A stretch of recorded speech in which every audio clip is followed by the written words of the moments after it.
Hi, I'm Aaron Yates here on behalf of Kerrville United, and we're in the studio again today in advance of the 2019 City of Kerrville City Council elections, which is a mouthful. This year we have two places up for grabs, place 1 and place 2. In odd years we elect place 1 and place 2, and 2019 is an odd year in more ways than one, but numerically in odd years we elect place 1 and place 2. In even years we elect a mayor and place 3 and place 4 candidates. So those of you who have been with us for a long time know that we did a lot of shows last year for the mayor's race and place 3 and place 4. And so this year we're on to place 1 and place 2. We have 4 candidates that have entered the race this year. For place 1, we have George Broody running against Gary Cochran. And in place 2, we have Kim Clarkson and Mario Garcia. I want to just remind everybody that the turnout is usually lower on these odd year elections. Probably because there's no mayor in the race, and there's also no statewide or federal elections that are coinciding around the same time. So we tend to kind of forget about these, and turnout is a lot lower on these odd year elections. So this year we really want to try to turn that turnout number up a lot higher. So we encourage everybody to get out to vote. Voting starts Monday, early voting, Monday, April the 22nd, and it runs through April 30th with the exception of the weekend. So the Saturday and Sunday the polls will not be open, but they'll be open every other day from April 22nd to April 30th. Then there's a little break, and then election day is Saturday, May the 4th. So if you can check our website, you can get those polls times for opening and closing because they're a little bit different on the different days. Take note of those polling times, and we encourage everybody to make specific plans to get down and vote. So take a look at your calendar and the voting times, and grab a friend, make an appointment, get down there to the Callow Theater to cast your ballot. It's very quick, very easy. Most of the time you're down there and in and out in 5 or 10 minutes. So to vote, all you need is a photo ID. If you do have a yellow voter's registration card that you've gotten in the mail, bring that with you. It makes things go a little bit faster. But if you don't have one, don't let that discourage you. Make sure at least though that you have your picture ID. The last thing, it's important to remember that even though we call it place 1 and place 2, these aren't geographic districts or precincts or anything like that. If you live within the city of Kerrville and you're eligible to vote, you get to vote for both place 1 and place 2 this year. So that's enough from me tonight. Let's move on to our special presentation. We have with us one of the candidates that's running for place 2, and that's Mrs. Kim Clarkson. So Kim, thanks for joining us. Thank you, Aaron. Thanks so much for doing this for all of us. You bet. You bet. We're glad to be back in service again this year. So to start off with, we're just a few days away from early voting, so we're kind of into the home stretch of the campaign, just a few days left, the last weekend. Kind of how are you feeling about the campaign? How are things going? What have you been up to? I think how I feel depends on the day and the time of day. I have learned more life lessons than I ever thought I would learn going through this. So on a personal level, I feel that I have grown immensely. I feel like I have tougher skin than when I jumped into this. And I'm looking forward to the end, but I've also enjoyed the process. Very good. Yeah, I bet you do learn a lot, and a lot of things happen on the way. So it's been since the end of January. I feel like it's apropos that you're the first interview that we've had because you were also the first one to jump into the race back in January, the first one to file. I did, and I think I actually announced before you could even pick up a packet. So I think it was, if I'm not mistaken, it was probably January 6th that I actually made the announcement that I had the intention of running. So here it's we been are, a while. all these months later, yeah, you're still here. So I'm we're still glad here. that you're here. Thanks for being with us today and for answering questions. I wanted to start in your opening statement at the Chamber Forum the other day. You kind of told us that you've proved your worthiness to serve on council, not just with your words, but with your actions. So what did you mean by that? Tell us a little bit about your background and your resume. Sure, thank you. Well, I was born and raised here, and I came back as an adult, and I taught for 7 years. I left teaching to go into the business world, but I never left the heart for serving others, because as a teacher of small kids, your heart just extends to them on a regular basis. And so I continued to mentor every week. And beyond that, when I joined the business community, I began volunteering right away. I've always had that need and that urge through Christian Women's Job Corps, talking to those women and helping lift their spirits and watch them put their lives back together, and just the transformation that happens in them. And obviously through mentoring, just watching a student in need and seeing the look on their face when you walk in the door, and just feeling like you're a special person to someone else. And just from there, all of the things I've done for volunteering have led to community service on boards. I've served on 6 different boards that I found very meaningful. So what happened was I started volunteering, and through meeting people in those roles of volunteering, I was asked to start taking more of a leadership role.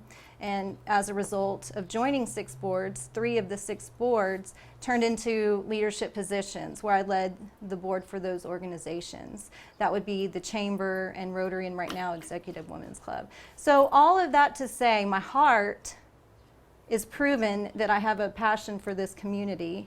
And that service led to the leadership where I got the skills and training that I needed, and it's hard for me to talk about this because it feels very boastful, but it's not. I was told a long time ago, you have to tell people who you are. They need to know why you're the person they should vote for. They don't know Kim Clarkson, and they need to understand what makes you unique and qualified to serve in this position. So it's something that I'm proud of, and that I want the community to know that my heart and my leadership and my civic engagement, which I didn't mention, having, been involved through the Chamber Governmental Affairs Committee, and through being on the Comprehensive Plan Subcommittee. I'm now on the Zoning Code Review Committee, and just being involved, voting in all of the last 5 city elections. It's just kind of culminated into here I am running for city. The next step, that's right. Well, one thing I'd like to do on this program especially is to kind of draw contrast, and because when people hear that your resume, and they're going to immediately contrast it with your opponent's resume. So his isn't quite as long, as far as civic service goes and things like that, serving in different organizations. Right. So how does that type of resume contribute to you becoming a successful council member? Is it important to have a good resume versus somebody who might be new at it? Sure, and I've heard it mentioned several different times in several different ways. It's a job, and as an employer, as a business person, when we put out for job applications and receive them back, we're looking at those types of things. Who has the most experience? Who is the most qualified person to do the job? And relevant experience is critical. Absolutely. So the volunteer piece really is the heart. Learning the needs of different groups within the community, working with many different groups in the community. One of the most meaningful experiences for me when I was president of Rotary is we committed to help fund a Habitat house over 3 years, and as part of that, we committed to the service as well. And I will never forget spending the day with a family that was also doing the work and really literally hammering nails with them and hearing about, for them, their autistic son and the challenges that they had to go through. So all of those experiences mean that you're talking to different people, you're hearing their stories. So being able to relate to different groups of people, and then having the skill set that's necessary to make critical decisions, analytical decisions, and knowing how to work with people on a group level. I think all of that leads to being the right candidate for the job. And before we get into some of the specific issues and stuff that the city is facing, I want to ask about one thing that we hear around town from people. Some of your opponent's supporters have characterized you and Mr. Cochran as the candidate of the elite, or the candidate of the wealthy people in town, the Comanche Tracer, the River Hill candidates. You did raise more money in your campaign during the first reporting period than any of the other candidates. So are you the elitist candidate? How do you respond to those types of charges? The first time I heard that said, I was offended. And, I talked to my husband and he said, you're right to feel that way. That's an attack on your character. Your heart and your love of this community has proven itself over and over again. And if I have the support of people that are called elite, which I don't really know what that word means, I know I also have the support of other friends, family, and community members. I think elite's being used to say that I can't relate. I think that's the example that's being used, and I'll just leave it at that. I think that's a character attack, and I think my record shows differently. The other thing that we hear sometimes is they say if you and Gary Cochran were elected, there would be 4 people on the city council that have real estate industry experience, or their careers were related to real estate, and that somehow that might be stacking too many real estate professionals onto the city council. What do you think about that? Well, I'm going to speak for myself. I mean, my experience is that I've never been a realtor. I don't intend to be a realtor, and that doesn't mean that realtors can't serve on council, but I'm going to let the other people speak for themselves on that. As far as my job is to come in after a real estate transaction has been decided and help all of the parties close that transaction. No interest, third party, neutral party to that transaction. And I really see myself as a small business person. You know, I spend my time helping make sure that we have the funds to pay employees, making sure that we cover our overhead, making sure that our maintenance of our building is where it needs to be, you know, and those are where I spend my time, making those kind of decisions, short term and long term. And, you know, that's how I would characterize myself as a small business person. One of the other things that we do whenever we are first learning about a candidate, and I say we, me and the people in my social circle and people at Kerrville United, we like to try to vet a candidate and find out what is on their resume and what kind of things have they done in the past, what do they do for a living, the things that I've asked you about so far. One of the other things that we do, because we're political junkies, is we look at some of the available public records that we can get a hold of. So we look at the different things that are available, what property they own, you know, to see if there might be any conflicts. One of the things we found looking at in this time at the public records is that not all the candidates have the same voting record.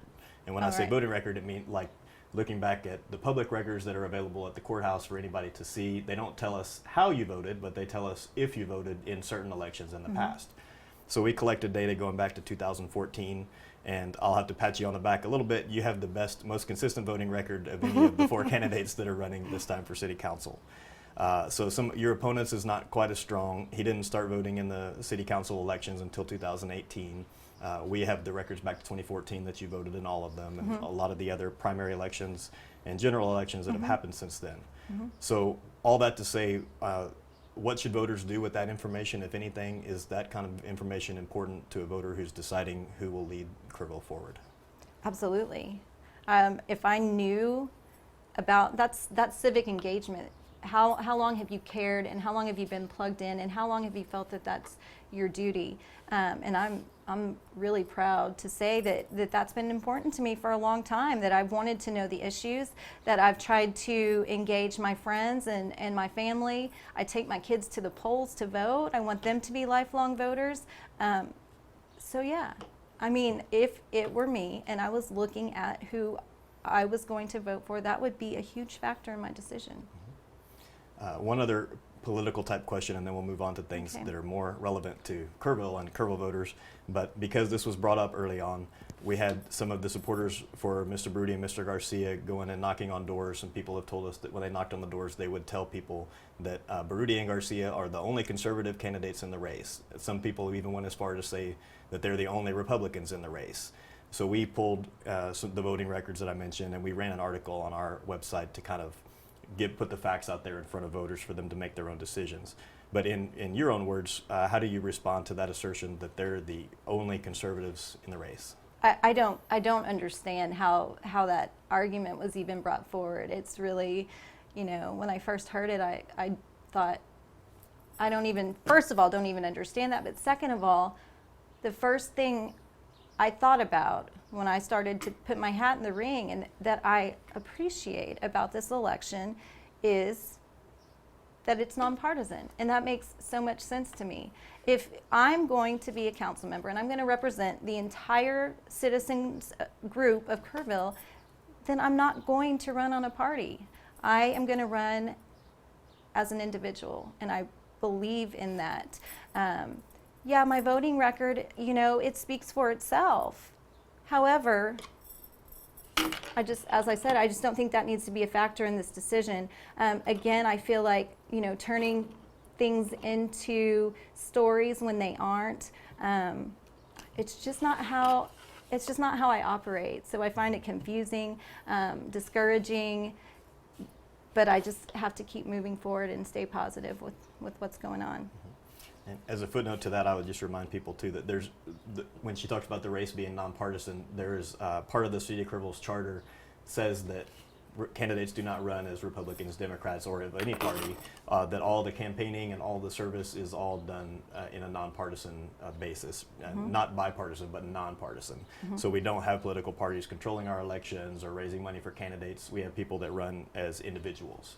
So anybody who says that they are the Republican in the race, that there really aren't no parties in this race at all. So, well, that's enough of the national political type scene for this show. But moving on to some of the things that are more relevant to the Kerrville and your role on council going forward. This kind of might piggyback even about the question of ideology. But your opponent, Mr. Garcia, he's run some advertisements in the newspaper and has spoken at some of the forums saying either that Kerrville has too much debt or the wrong type of debt, or kind of implying that the city of Kerrville might be in a tough financial situation, asserting basically that something is wrong with the financial picture. You've pushed back on that a little bit. And so what is your position in regards to the current debt and the financial strength of the city overall? Right. Well, starting with my business background, I don't want to run for a job personally if the business is in a bad position. That's just me. Maybe it's selfish. So I say that because the first thing that I really studied was the budget and the finances. I went and talked to Amy Dozier. I asked questions. I read some of the Kerrville United papers and videos, and that was the very first thing that I wanted to feel comfortable with. So that being said, I then learned things about the debt, the bond. You know, I'm sure people that have been engaged have heard we are AA bond rated, which is very, very difficult, and says that we have a very strong financial outlook, that we have self-imposed debt limits, which I love and I support, because that keeps us from going outside of our means. So we can always have a standard to look at, you know, when it comes to the general revenue, that we cannot ever borrow an amount that will cause us to have to raise citizens' property taxes to be able to pay for that debt. That when we look at our water fund, that we're not going to take on debt that will exceed 35% of the revenues that we're going to collect. And then on the sales tax, the money that's distributed by EIC, that 0.5% sales tax that we receive back, you know, that we are able to support that debt and pay that debt through what we collect on our sales taxes. So, you know, it's really how much debt and how are we supporting our debt, and are we able to maintain that? And the answer is yes, and that's been said through our Transparency Star, through our bond rating, and through external audits. So we have internal controls, we have external controls. They're all pointing to things are in good shape. We're doing the right things to move our city forward. Very cool. One thing that came up in the last forum that's kind of related to debt and the city's financial position, you were asked a question about tourism, and in your response, you mentioned a phrase that is a little bit politically charged in Kerrville, I would say, convention center. Yeah. So later in the forum, you kind of clarified your remarks on what you meant, but just to give us some clarity, now that you have a little bit more time, what's your position of the possibility of some kind of a convention center in Kerrville's future? Sure. Well, and just to give a little background on that, I had recently talked to Charlie McElvain, a super smart man, Convention and Visitors Bureau, and that's something that, you know, has been talked about in the city for years and years and years. But to be clear, that's not a priority of mine, nor has it been an identified priority of the 2050 plan, which is where my priorities also, where I look to set my own priorities. I say that because in the answer to that question, I was really focusing on if that was a feasible option for Kerrville. What it would do would be to expand our tax base, because we would have people going in, spending their money and leaving. It would increase our hot taxes. Tourism is a great thing for a community. You know, it takes the burden off of the local taxpayers and the property taxpayers, because we take in the money that visitors want to bring and leave in our community. So that being said, that's really, you know, all I have to say about that is I can't say that, you know, it won't ever be something that comes up. I haven't heard anything about a convention center coming up, and I certainly don't have any prospects for how or the city should invest or engage in that project. So I'm glad you asked, just to be clear on that subject. Gotcha. So we'll wait and see about convention center. Yeah. The other thing, so a lot of discussion this time has been about personalities, almost in some cases more than the issues themselves, is the discussion of the personality, how things are done, what goes on behind the scenes. A lot of us agree in principle on some of the issues and some of the overarching kind of themes and stuff of the city, but there's this big debate about how things should work, how people should interact with each other behind the scenes, in front of the scenes, how the council should interact with one another, how they should interact with staff, kind of what the council's role is. I think we have that broader debate in our national politics to some extent too, and I think that bleeds down into local politics as well.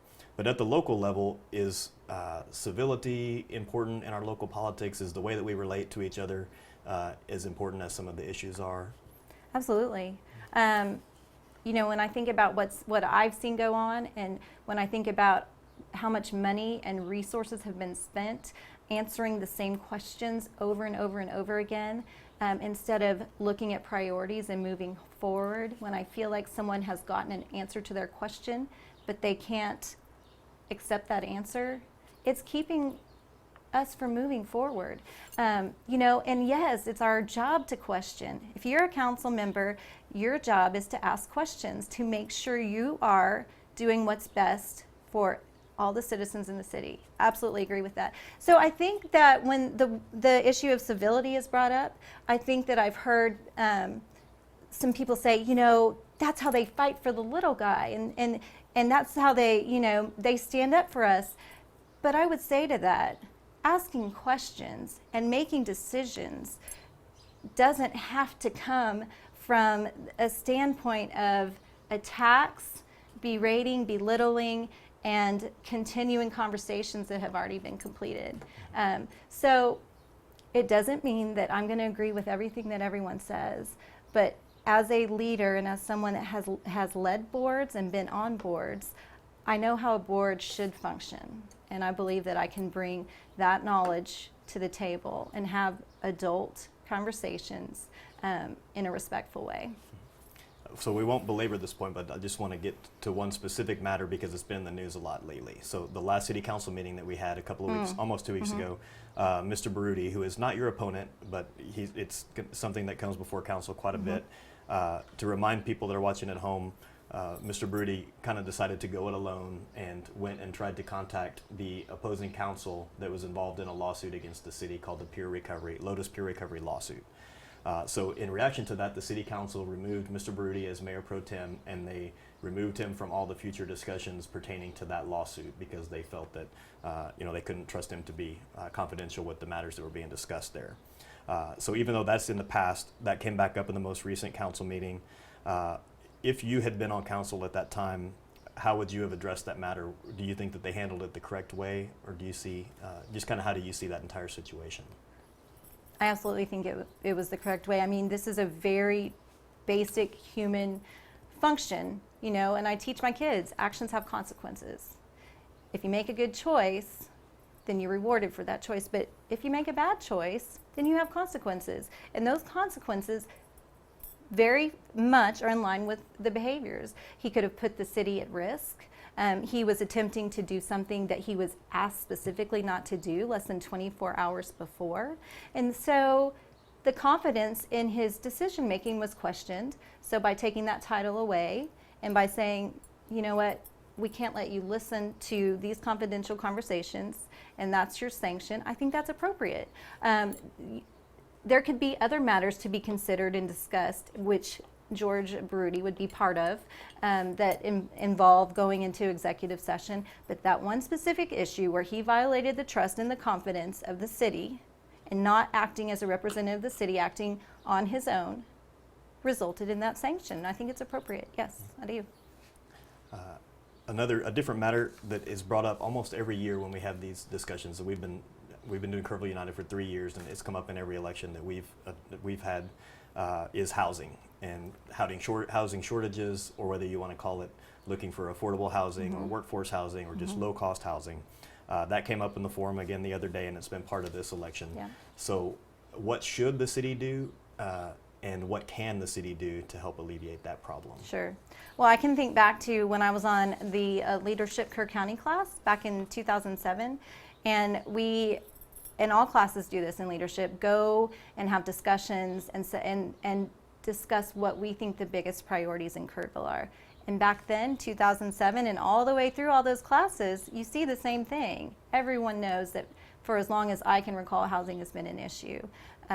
So to answer that question, what can the city do? Well, I would say that the city doesn't need to take on the role of building homes, quite simply. But there are things that the city can do to position ourselves to help that happen. And the perfect example is, if we get the Olympic Drive extension out to Loop 534, where the junior high is going to be built, then the adjoining 30 plus acres belongs to the city. So you expand the infrastructure to that area and prepare it for what you want to happen as far as what does the city want to see in that area.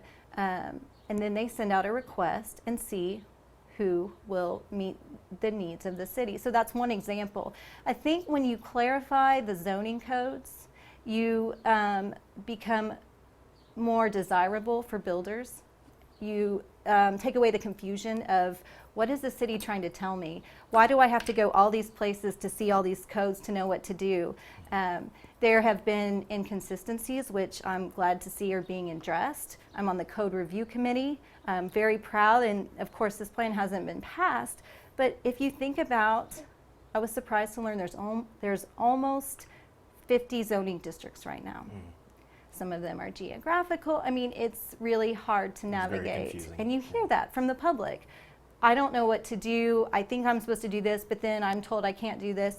And it's a very common problem. And it's a very frustrating for people that are trying to develop in the city. So through the code review process, we have been able to consolidate, recognize the kinds of districts that we think the citizens want based on the 2050 plan. At this time, we're down to less than 20 zoning districts. So we think clarifying, I think being consistent in your enforcement, and then doing what you can to create the infrastructure, water, sewer, and all of the things that would make the land desirable for development are going to help that issue.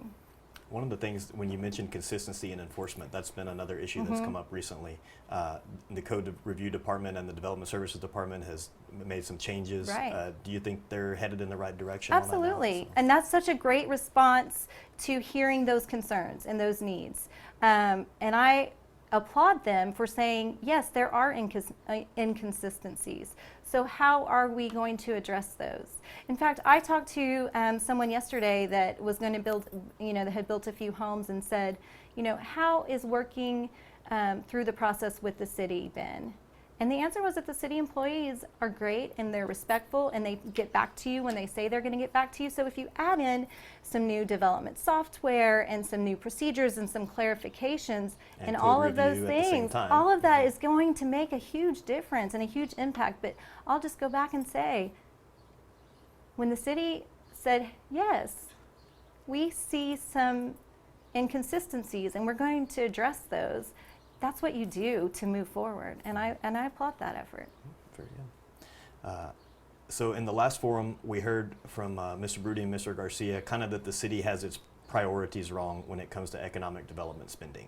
So they identified a couple of projects that the city has funded in the past, like potentially, they said quality of life projects. So I'm assuming a little bit that they mean things like the sports complex, the river trail, those types of things. They kind of said perhaps we should be looking at maybe other ways to spend our 4B sales tax money, our economic development money. What is your position on how the EIC is working, and are they spending the money on the right things? Are quality of life projects kind of one part of the equation that they should continue to be looking at? Well, it's important to start with what 4B sales tax is set up to do. Back in the 90s, the city, in their foresight, decided that was a way that they wanted to designate their funds. When you do so, when you set up that 4B sales tax, you have very specific things that you can use that money for, and you can only use that money for these things, and those are economic development, infrastructure, but it has to be infrastructure that leads directly to economic development and quality of life. That's it. You can't just go and patch a road with your EIC or sales tax funds that you're getting back from the 4B sales tax. I say that because those decisions have led to things like the river trail and to the sports complex. I wasn't there in the planning and the decision-making process, so I can't speak to, how that was done. However, I can say that I think all citizens have the benefit and use of that river trail, and I think it's beautiful. And I go down there with my kids, and we ride our bikes. We've gone down to the state park and, grabbed a kayak, and it's such a wonderful amenity. And I'll add to that people entering the workforce now, this is one of the major factors in where they decide to live, is what can the city offer us? It's no longer, just come to us, we're here for you. It's, I want to live in a place that I enjoy living. Through technology advancements, people have options now that they didn't have before. So being an attractive place makes a difference, not only to people, but to businesses that are thinking about moving here, because they know their employees are going to want to have a place where they want to live. So that's kind of the quality of life piece. My family goes, my kids play soccer on the at the sports complex. That was a top-notch facility. In fact, I had a lady tell me, well, one of the things about this facility is that kids have to play more or pay more to play. And I said, no, they don't. I write the checks. I write the checks I can get my checkbook out. They don't pay more. This is an amenity. And I can continue that to say that over on the baseball fields, that they're bringing in tournaments. I think the last one had 78 teams. And imagine the hotels, the sales tax, people are shopping at stores, they're eating in restaurants. It diversifies our tax base. It adds a quality of life to the people who live here. So when you say that that's one of the uses, one of very few uses, and that it has an economic impact in a positive way, and that citizens get to enjoy those, I think that's okay. I think that's good. But I also think that the infrastructure that leads to economic development is important. It goes back to the housing issue. If we put the infrastructure in place to allow development, then that's also a good use of the funds. So that specific to quality of life, I don't think we should shy away from projects as long as we stay within our means and as long as we do the right things, take care of ourselves and our infrastructure and all of our basic needs first, then I think it's okay to enjoy our city and our community and to use those things. Very good. Last thing to kind of wrap it all up, we've alluded to the comprehensive plan in this conversation. So Kerrville 2050 was developed and passed June of last year, kind of a guiding overall comprehensive outlook of where our city wants to go. How should the council be using that document? Is it the Bible for the council and we only go by the very letter of everything that's in there, or is it an evolving document? Just kind of, how would you see yourself using that document if you were on council? Well, first of all, as someone that's been part of the process, I was very proud to just see it through. It was an exciting thing to be part of. I went to the first State of the City luncheon where it was kicked off, and we were asked, what are your priorities? And we checked those off on a list. And then there were some stakeholder interviews that I was involved in, and then I was asked to be on a subcommittee. And it was very exciting and to see what was going on and the outreach, the public open houses that occurred, and then I was there for the plan adoption, the readings of the plan, and it was a tremendous feeling. So I think to say that that's really not something that we should rely on at all is just disrespectful to the whole process.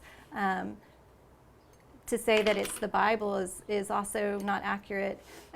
Life evolves. We said these are our priorities.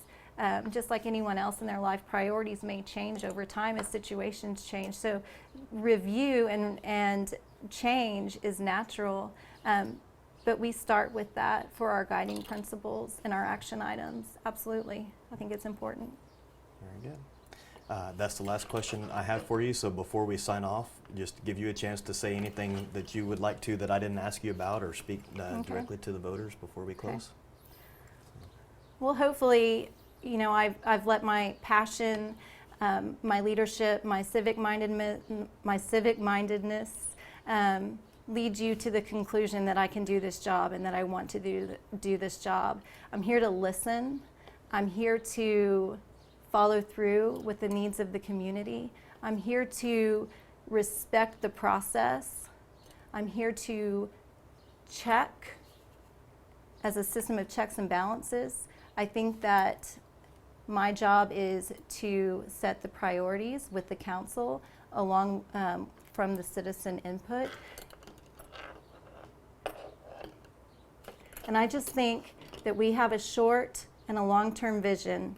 And my thoughts are that we need to be looking at our city through a long lens. We need to make strategic decisions about our future that are going to lead to a position where people grow up like my children who are 8 and 10 years old, and they say, I can come back to Kerrville because I can find a house here, because I can get a good job here, and most importantly, because I want to live here. I also want to grow old here myself and be able to age here and enjoy Kerrville from the time of life I'm at right now all the way through the end of my life. My parents are here, my grandparents are here, and I have deep roots here. So I want to care for this city. I want to protect the natural resources we have, the small town charm, all of the heritage that we have here, the arts, the culture, but also look forward. Understand that we are going to grow, but we need to be looking to how we want to grow. And I want to be part of that process. So. Thank you. I want to thank Kim for being with us this evening. Hope you've learned a little bit more about her and gotten a little information about where she comes from on these issues. Again, early voting starts April 22nd. That's this coming Monday. Runs through April 30th. Election day is May the 4th. At Kerrville United, we want to remind everybody that these elections really are important, as we've learned a little bit tonight. You know, these elections have more impact on your life on a day-to-day basis than many of the statewide and federal elections do, I would argue. You know, the things that you drive, the streets that you drive on, your utility bills, your trash collection, all these things are governed by the local city government and not the state or federal government as much. So these elections are important, but I'll just close by reminding you to please make an appointment to go out and cast your ballot next week. We look forward to increasing the voter turnout again this year, even more so than last year. We look forward to having you again on Kerrville United for a future video session. And thanks for joining us tonight, and good evening.